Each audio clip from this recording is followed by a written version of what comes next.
पगइल रे सखी दूरा घटना बभइल रे सखी रही साटा पगइल रे सखी दूरा घटना बभइल रे सखी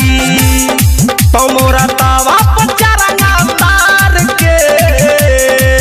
रत छावड़ा एगो बिहार के भागल बा मुहावा मार के रत छावड़ा एगो बिहार के भागल बा मुहावा मार के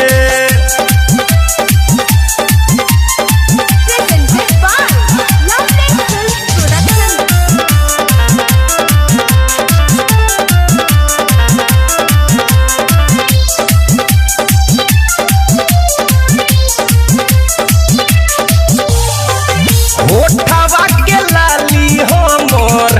भागल बा चूस के हिक भर कोड़ले बाबे लहंगा में घुस के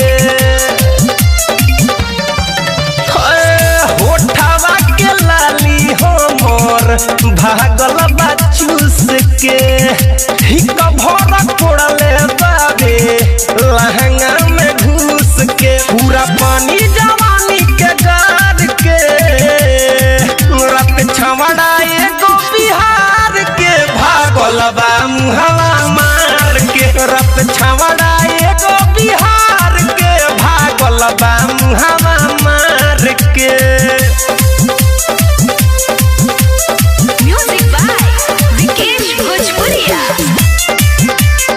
आप सुन रहे हैं अमित पटेल की आवाज में। जबर नौआइलया के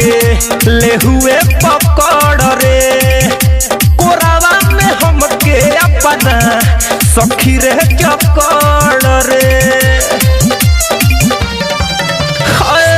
जबर नौआइलया के ले हुए